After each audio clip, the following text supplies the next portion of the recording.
Okay, let's start. So you know who I am, I'm sure, Dr. Goyon. My students call me Poppy. I prefer that, actually. That's what my grandchildren call me. Okay, just some ideas about how to study this. You don't use the pathology from Kaplan, you use this.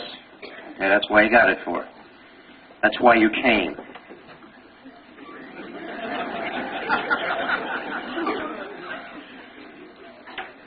Okay, I'm sure that you looked at the first part, which basically is high yield. Now, when I say high yield, what does that mean? It means it's generated from students that have taken the exam previously and their topics that were on their test. And so there's high yield in anatomy, everything except behavioral science in here. Some of you that have taken the exam will recognize many of the questions you had on it.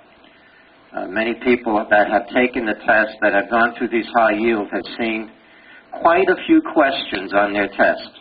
Because there's only a certain number of ways they can ask a question, and so I've got a lot of the ones they've asked here. Study it and know it absolutely cold, backwards, forwards, and inside out.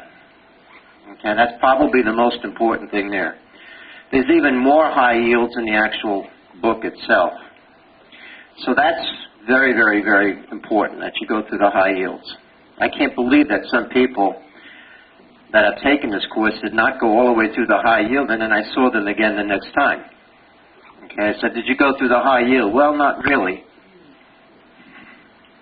There you go. Okay. So they're high yield because they come from students, not because I'm some kind of genius who can figure out and read their minds. Okay? So make sure you do those. Also, you'll see questions there. There are questions that actually come from high yield. And there are questions on each of the topics that I cover. And if I were you, the way I would do this, I would not try to follow me in the book, because I don't feel any obligation to go through everything in this book. I can't actually do all of pathology in 40 hours, or I guess if you subtract the breaks and stuff like that, it's a little close to 30 hours. It's impossible. So all I can do is pick out the most important things that I think that you should hear. The rest of it is something that you can read at your own leisure.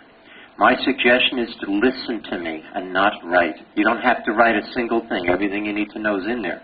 So why would you need to write? In terms of what's important, everything's important.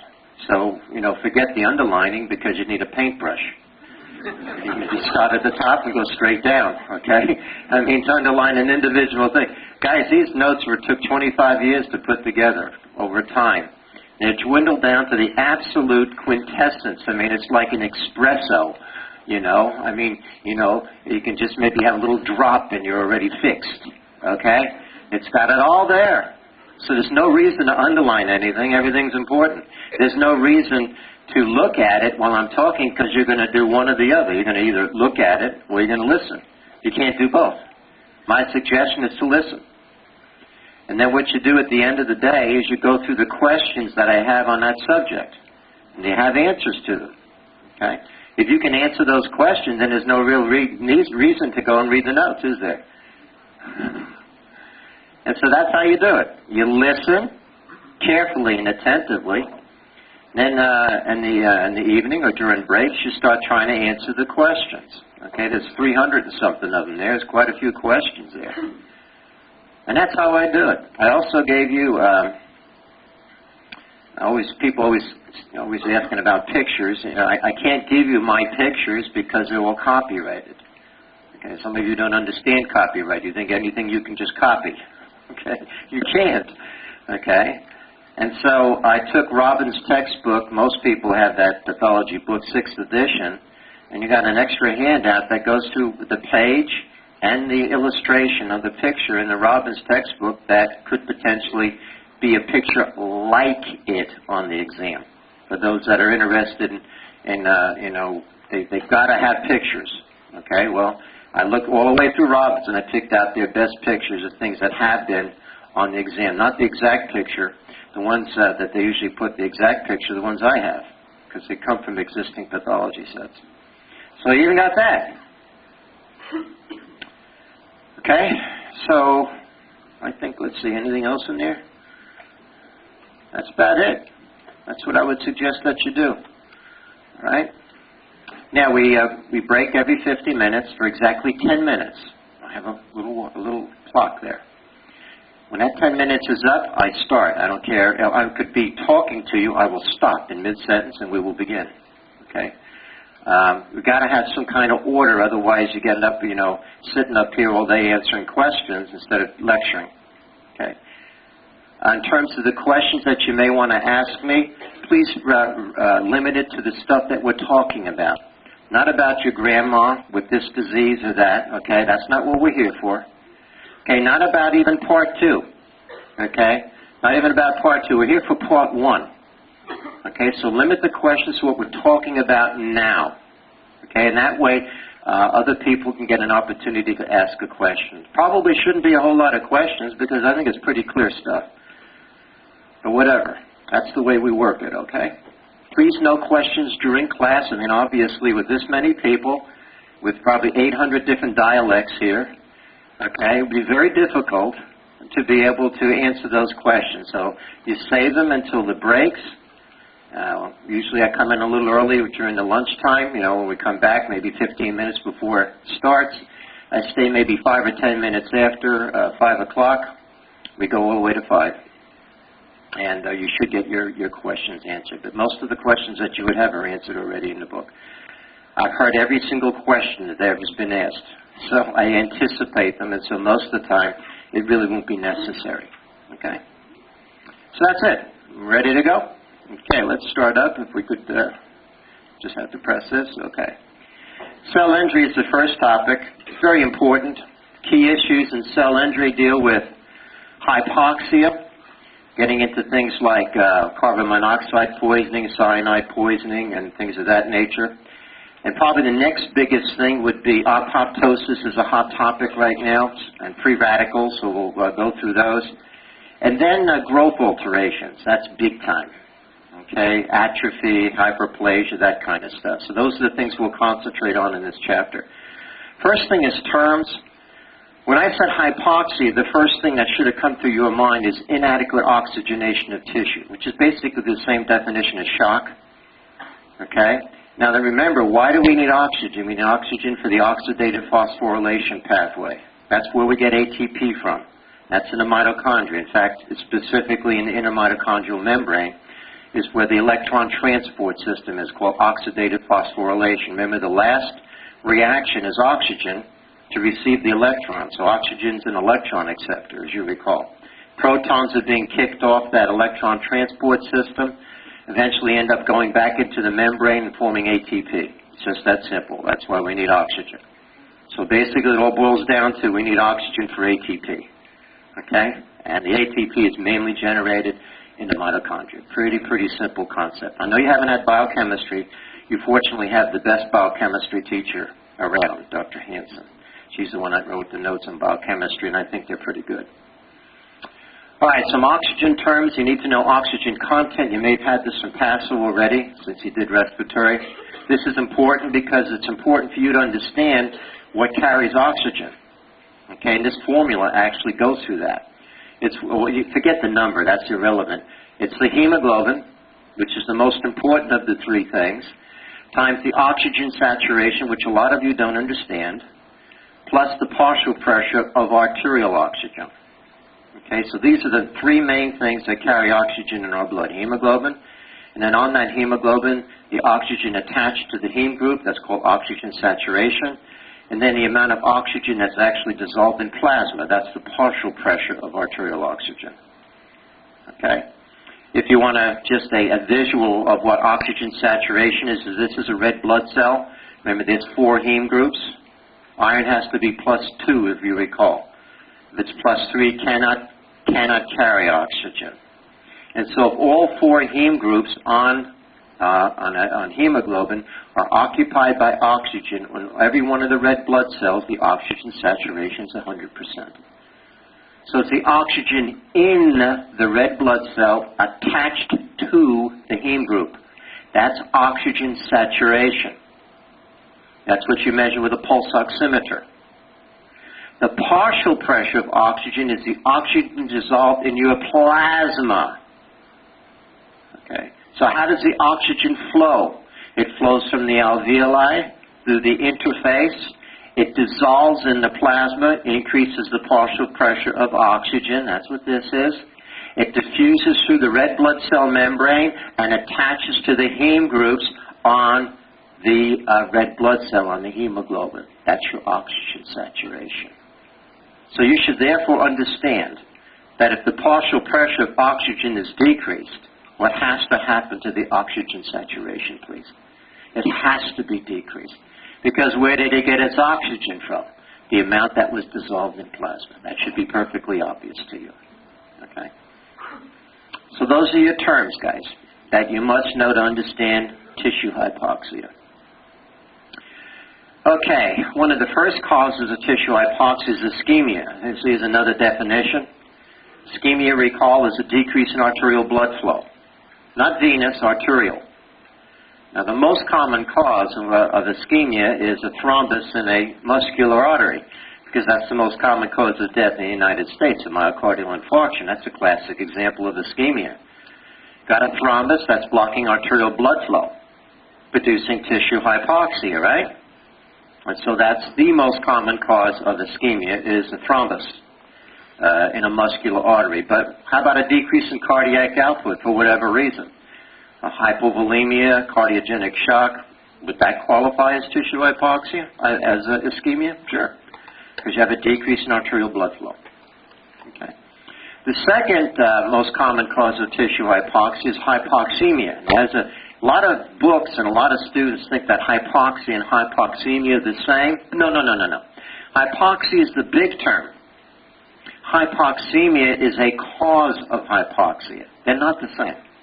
Hypoxemia deals with the partial pressure of arterial oxygen, which I've already just defined for you. That's the oxygen dissolved in plasma, arterial plasma. That's the partial pressure of oxygen. When that is decreased, that is called hypoxemia. Okay. Now, you've had Paso. You've had him for respiratory. I know you haven't had him for cardiovascular. He's outstanding. I know everything he teaches. Okay, he's a good friend of mine. And so I know that he's taught you this. He's taught you ventilation, perfusion, and diffusion. He's taught you the alveolar arterial gradient, the AA gradient. He's taught you that already, so it's not necessary to have to repeat those things, even though we will. Okay? Why? Because some people, it goes in one ear and out the other. If that's you, then what you do is you put a little plug in one ear, and then it stays in there. Okay? To make sure the ear that's open is faced towards me, and it'll just stay in your brain. What he may not have talked about is respiratory acidosis in this regard, in terms of hypoxemia. It's Dalton's law, guys. So some of the partial pressures of the gas must equal 760 at atmospheric pressure. We have oxygen, CO2, and nitrogen. Nitrogen remains constant. So when you retain CO2, carbon dioxide, that's respiratory acidosis. You already knew that. But what has to happen to the PO2 when the CO2 goes up? It has to go down. Has to. It's not, well, I think I'm going to go down. No, you're going down. Because you still have to come out with 760. So every time you have respiratory acidosis from any cause, you have hypoxemia. You have a low PO2, arterial PO2. Have to. CO2 goes up, what goes down? And vice versa. CO2 goes down, respiratory alkalosis, what happens to PO2? Goes up. Has to. Okay, so there's that inverse relationship. Now, you know, in terms of ventilation defects, probably the best example of a ventilation defect is respiratory distress syndrome, another name, hyaline membrane disease. The adult variety is called adult respiratory distress syndrome. And that's producing a ventilation defect, which you already know about because Paso taught you. But you've lost ventilation to the alveoli, but what do you still have? Perfusion. So you have no ventilation, but you have perfusion. What have you created? An intrapulmonary shunt. You all know that. How are you going to recognize it on an exam? Very simple. You'll have a patient with hypoxemia. They say they gave him 100% oxygen for 20 minutes, and the PO2 didn't increase. I mean, duh! What does it mean? It means you got a shunt. God. I mean, that's so simple. The student sitting there, what's going on here? Never heard about this. I mean, come on. I mean, it's not hard. They didn't give them oxygen? Well, that's a possibility. They thought they were, but they didn't. But that's kind of reading into the question. Okay, so that's how you can tell whether you have a shunt going on there. You give 100% oxygen, the PO2 doesn't go up. Come on. There's a massive ventilation defect there. And if it's a little dude, it's hyaline membrane disease. If it's an adult, it's adult respiratory distress syndrome, period. Okay, we have perfusion defects. Okay, that means you knock off blood flow. Well, you know the most common perfusion defect, don't you? I could have got it on the stinking plane coming here because it was over 2 hours. Pulmonary embolus. That's going to be a board question, guys. It's on the radio all over the place. You know, prolonged flights and sitting down and not getting up. Why? They tell you sit down. You can't get up. It's choppy weather. You know, I got to go pee. No, sit. Okay? Well, you're sitting there. You get some stasis in your deep veins of your leg, get a little propagation of a clot, and 5 days later or 3 days later you throw off an embolus. That's a perfusion defect. So now we have ventilation, but we have no perfusion. That's increasing what? Come on, you're going to do pass so poor bad if you don't give me the answer. Dead space. So perfusion defects produce an increase in dead space. Ventilation defects produce intrapulmonary shunts. Very simple stuff. Now, if you give oxygen, 100% oxygen to someone with a perfusion defect, you will get the PO2 up.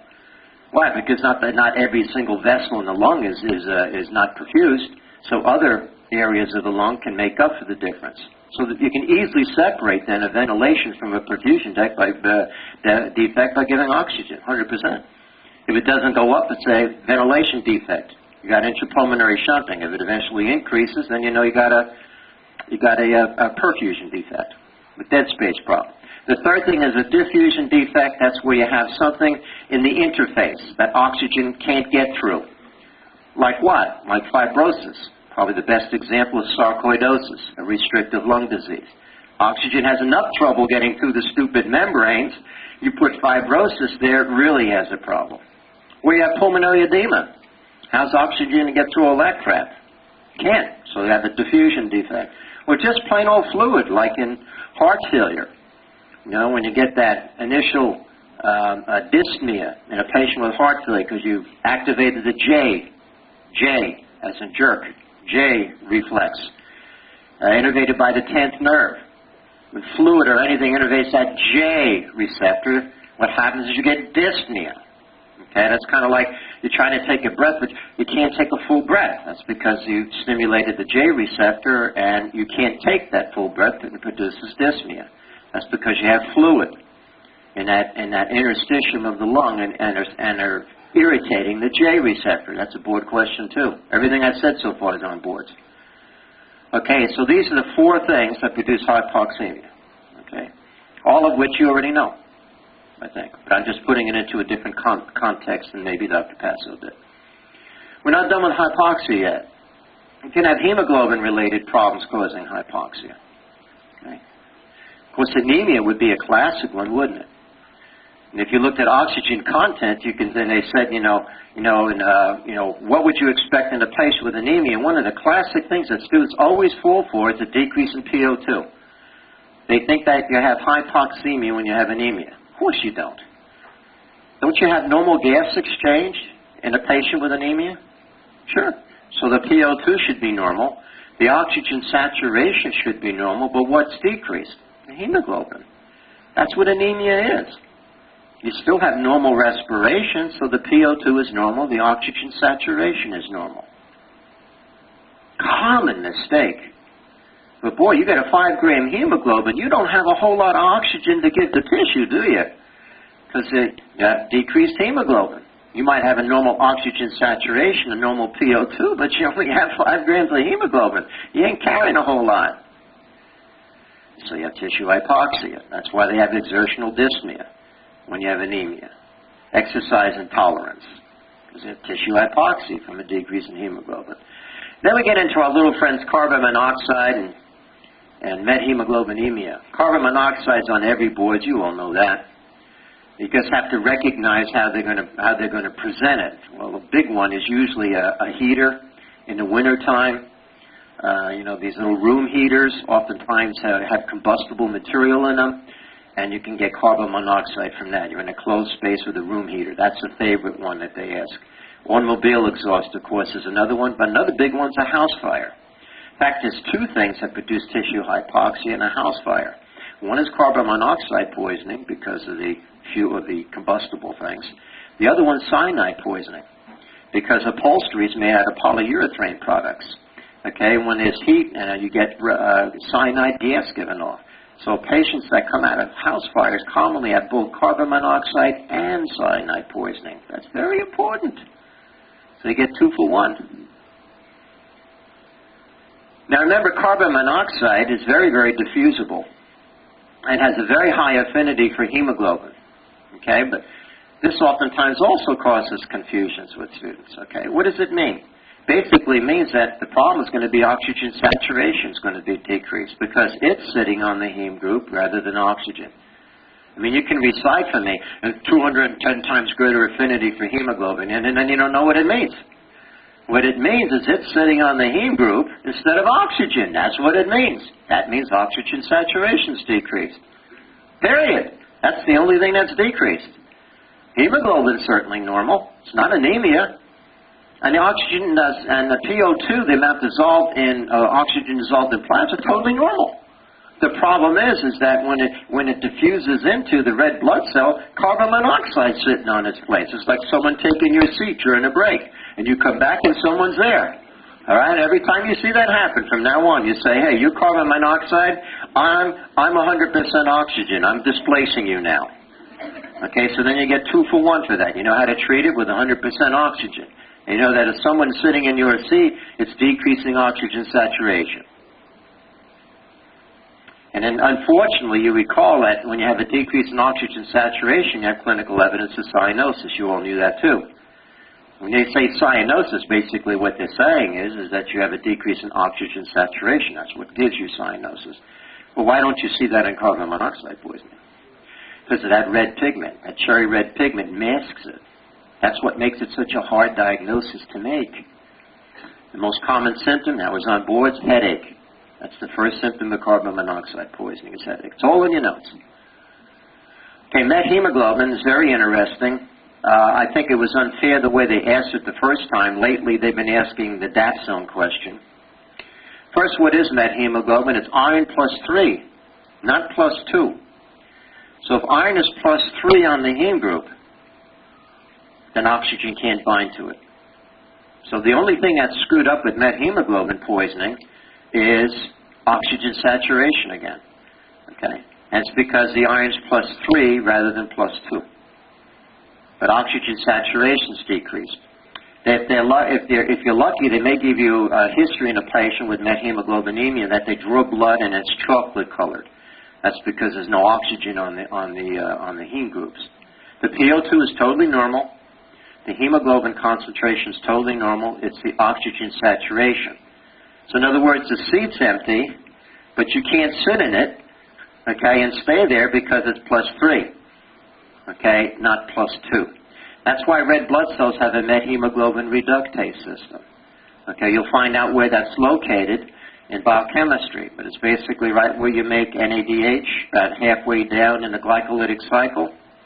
Right there is where the methemoglobin reductase system is, and it can convert by reduction, can reduce +3 back to +2.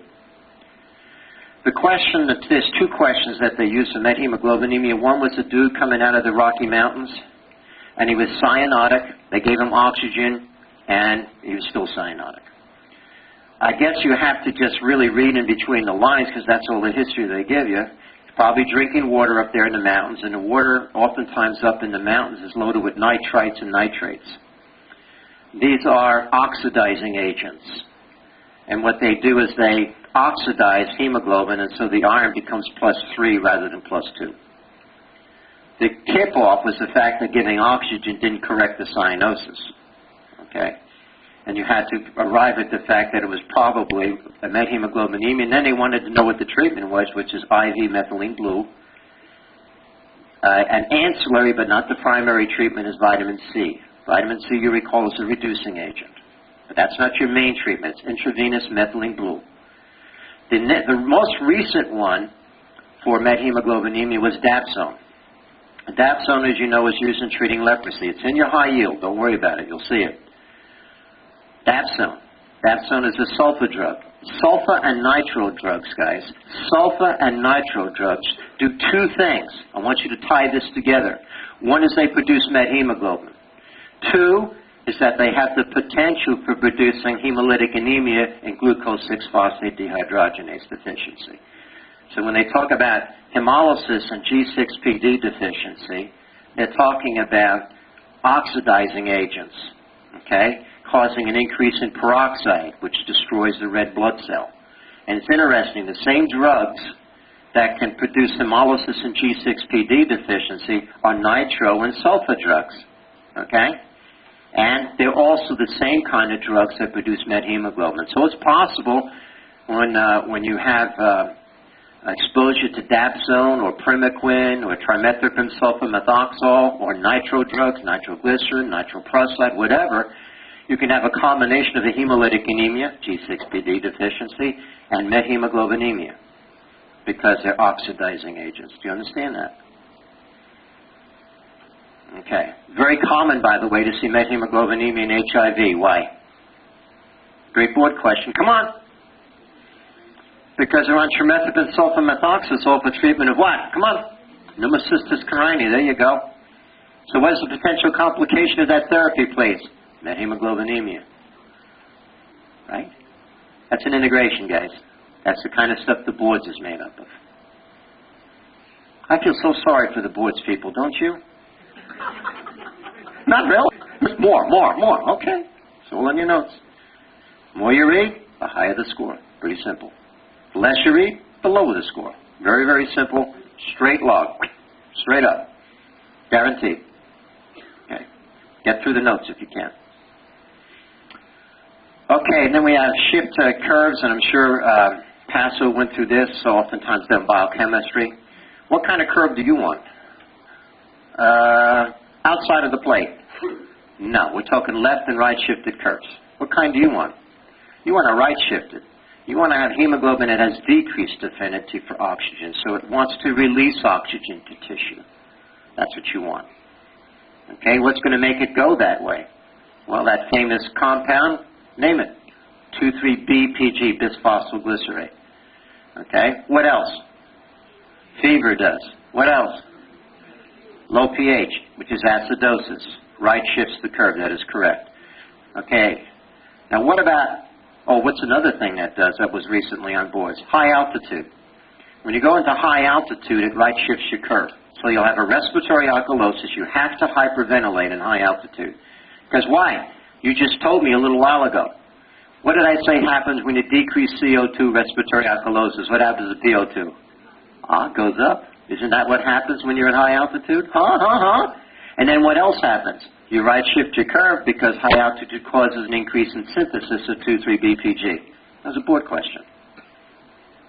That's how we can get oxygen up there. Very interesting. I think so too. So what left shifts? Well, carbon monoxide left shifts, methemoglobin left shifts, hemoglobin F, fetal hemoglobin left shifts, decrease in 2,3-BPG, and what's the opposite of acidosis? Alkalosis, there you go. Alkalosis left shifts, that's bad. That's going to produce tissue hypoxia. So we have a double whammy with carbon monoxide so far. We got it decreasing oxygen saturation, and second, we have it left shifting the oxygen dissociation curve. That's not too cool. We got one more to go for carbon monoxide, don't we? Okay, so those are hemoglobin-related problems. Then we have the problems related to the oxidative pathway. Now, probably the most important one is cytochrome oxidase, which is the last enzyme before it transfers the electron to oxygen, which is an electron acceptor. And of course, there's two things. What I remember is the 3 C's. Cytochrome oxidase is the first one. And the next one is cyanide and carbon monoxide. Inhibit cytochrome oxidase. So just remember the 3 C's. Cytochrome oxidase, carbon monoxide, cyanide all like each other. Okay.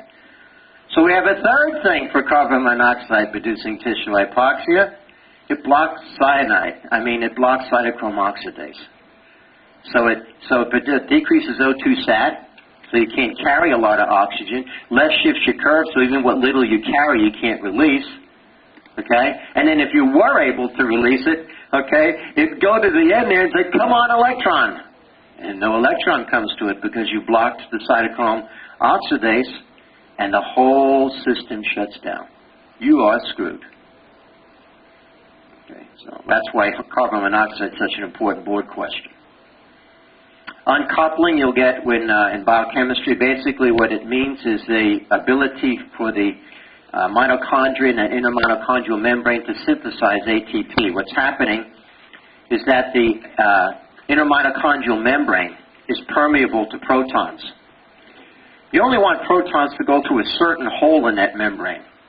And you want it to go through this pore at the base of which is ATP synthase, and you're going to get ATP. You don't want protons just randomly going into the mitochondrial matrix because nothing's going to happen. That's what uncoupling agents do. Okay, examples would be dinitrophenol. This is chemical that they use for preserving wood. That does it. Alcohol's an uncoupling agent. Salicylates are uncoupling agents. It causes the protons to just go right through the membrane. Not cool. You're draining off all those protons, and you're getting very little ATP from it. Well, since our body is in total equilibrium with each other, you start draining protons off, then those reactions that were generating the protons to begin with, those would include reactions that make NADH and FADH, remember? Those are the protons that were delivered to the electron transport system, right? So any reaction that makes NADH and any reaction that makes FADH, okay, any of those reactions, you're going to rev those reactions up when your protons are decreased. And so all the reactions start increasing, to make more NADHs and FADHs to make more protons. Well, you all know from just simple chemistry that when you increase the rate of a chemical reaction, what happens to the temperature? It goes up. So what risk do you have for this type of thing, please? Hyperthermia. Anyone that's been in the business of medicine a while, and I'm sure some of you looks like may have been in that business for a while, knows that in salicylate toxicity, one of the complications is hyperthermia. That's because it's an uncoupling agent. And most of you probably know that if you're an alcoholic on a hot day, you have a good chance of developing a heat stroke because you already have uncoupling of oxidative phosphorylation. And so to throw on top of it alcohol, which is an uncoupling agent, you got a bad situation. That's why alcoholics are so susceptible to heat stroke, because their mitochondria are already screwed up. Okay, so that's what uncoupling agents do.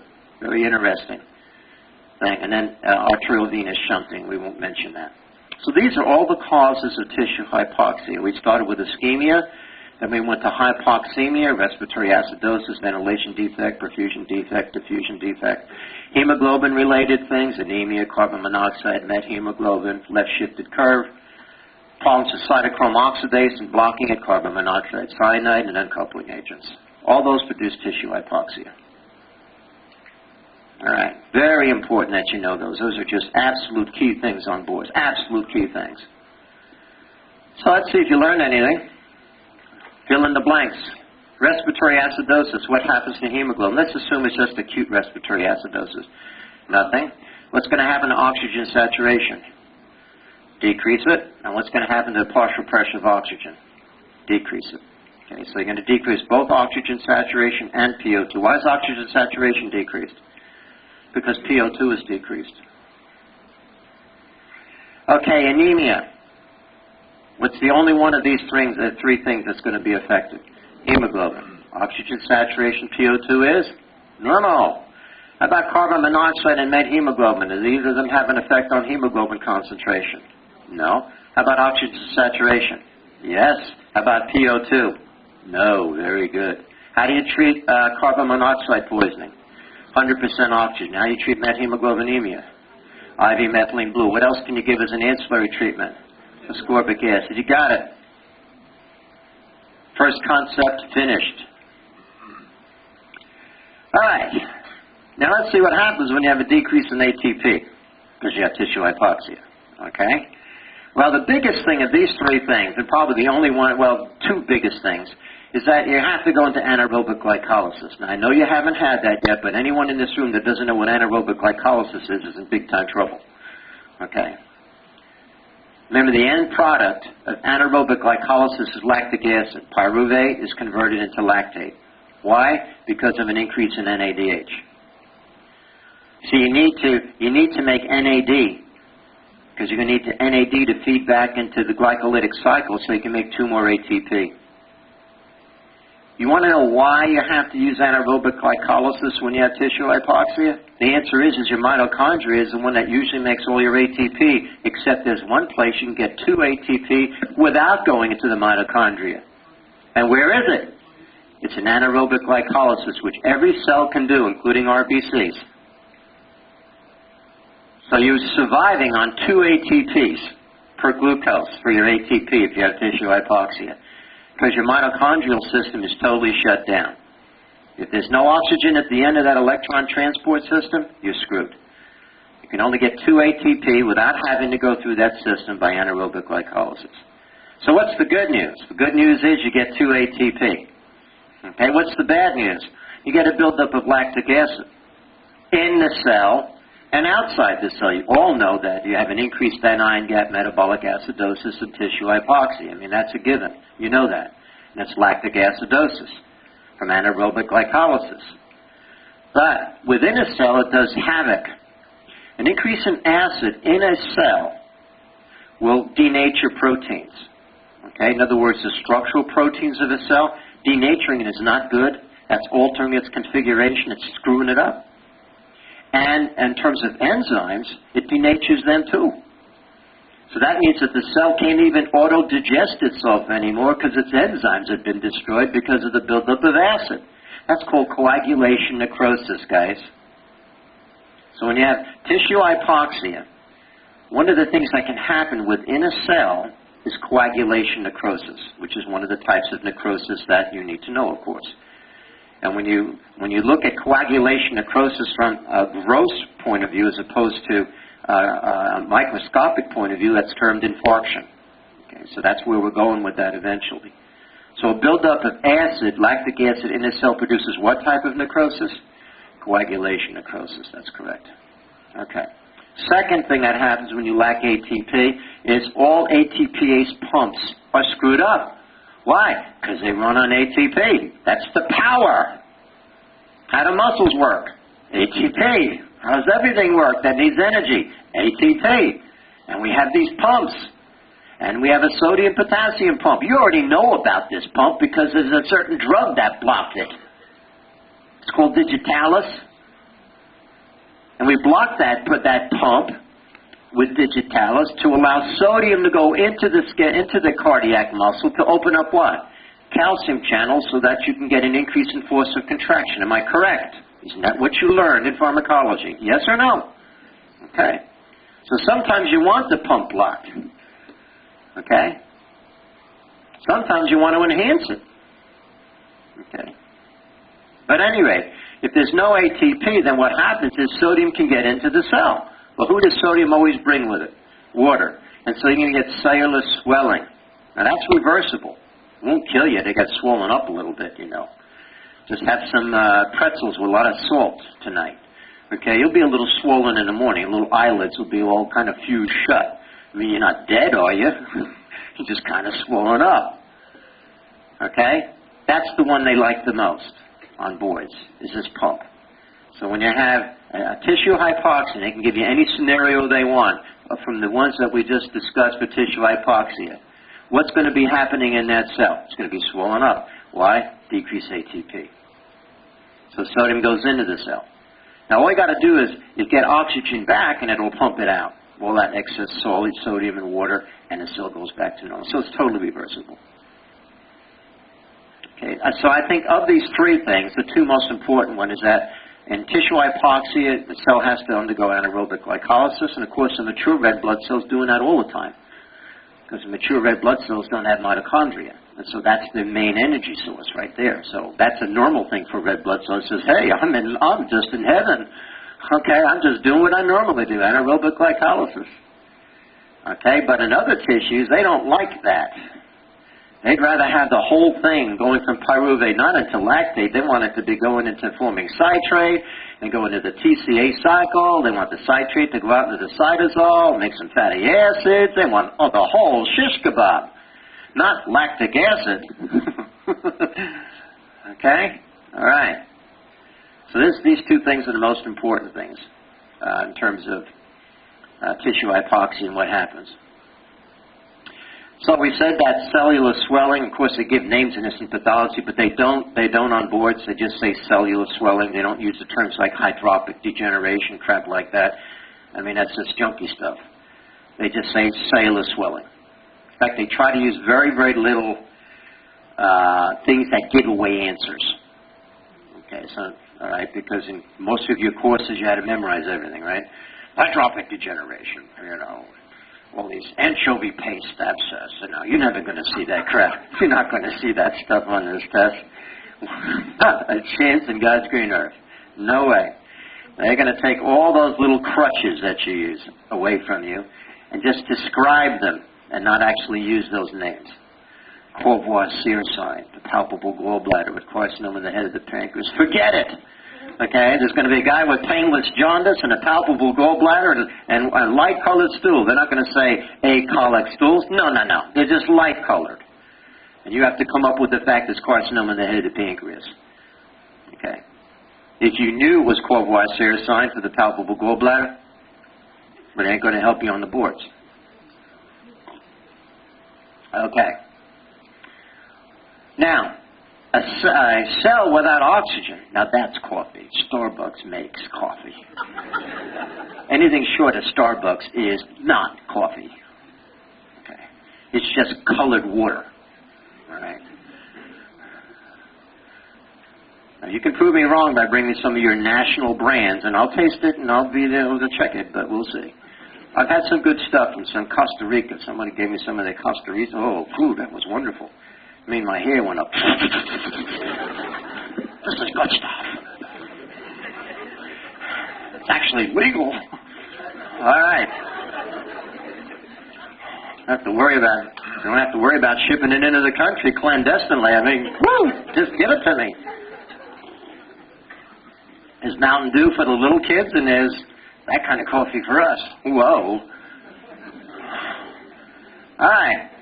So, a cell without oxygen for a while, eventually things are irreversibly going to occur. They're interested in this too. One of the big actors for irreversible change is calcium. They really like to know what happens to calcium in tissue hypoxia. The answer is it enters cells.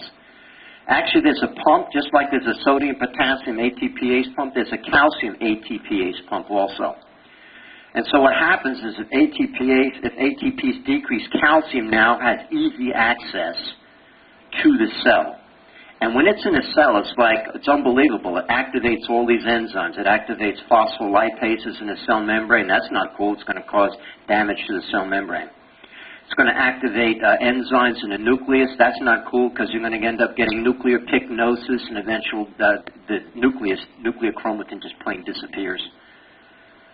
It goes into the mitochondria. Oh, God, it just has a blast in there. That's like a kid going to McDonald's in one of those, tube things. Oh, no, look at it. It just destroys the mitochondria. So it activates enzymes. Calcium's famous for that. You all know that hypercalcemia produces acute pancreatitis. And maybe you just put something together now for the first time. It can activate your actual enzymes in your stinking pancreas. And you get an acute pancreatitis from hypercalcemia. So it's no small wonder that if it goes into a cell, it does the same stinking thing. Okay, so that's one of the key things for reducing irreversible change is our little friend calcium. Of the two that get damaged, that's the worst thing to get damaged. I think cell membrane's the worst. Because that's the thing that's preventing bad things from the outside from getting into a cell. So if you start destroying that, your cell's irreversibly damaged. But then to add insult to injury and knock off the mitochondria, the energy-producing factory, it's all over. It's all over. Okay, so all those things are irreversible when you screw up the cell membrane. And when our little friend calcium gets in, does its thing, cell dies. A lot of times it releases enzymes. We all know those different enzymes, CK, and the CKMB for myocardial infarction could release that.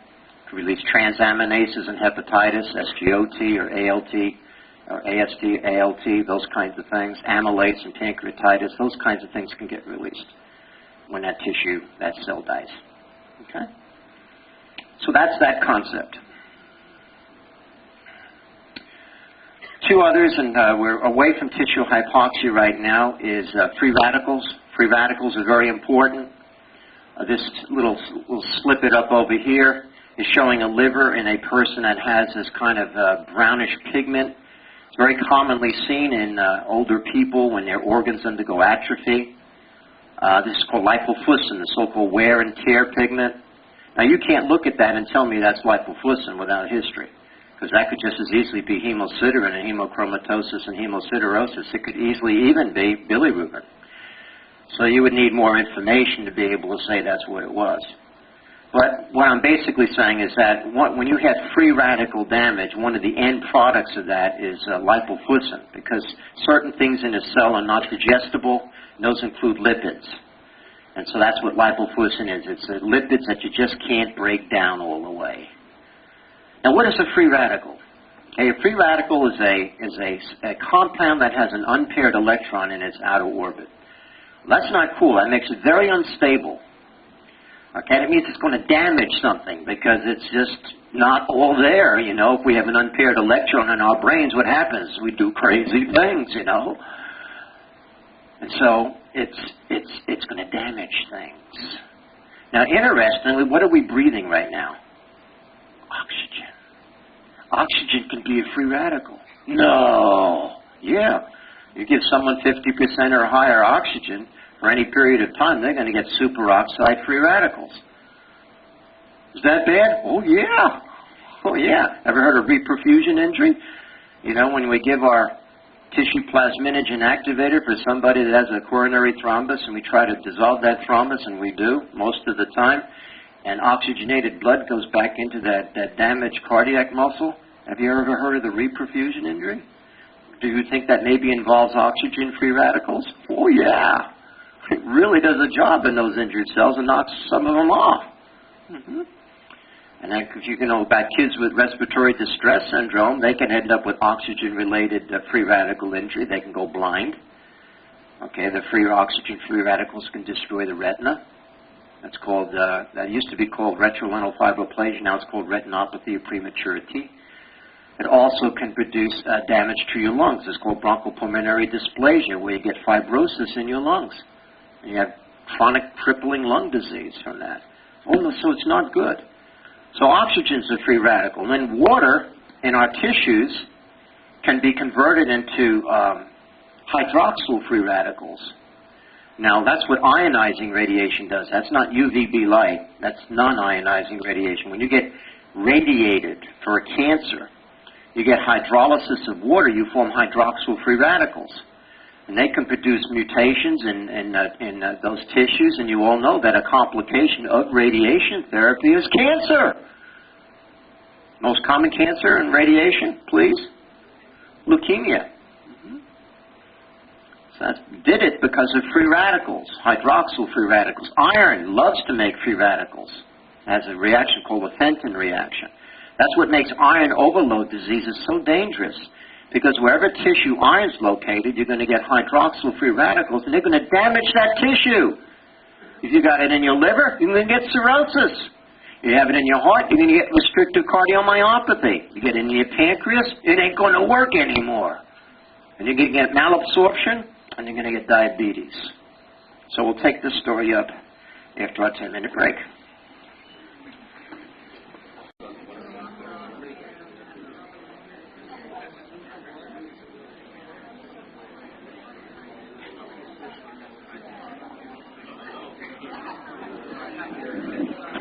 Okay, let's start. So you know who I am, I'm sure, Dr. Goyon. My students call me Poppy. I prefer that, actually. That's what my grandchildren call me. Okay, just some ideas about how to study this. You don't use the pathology from Kaplan, you use this. Okay, that's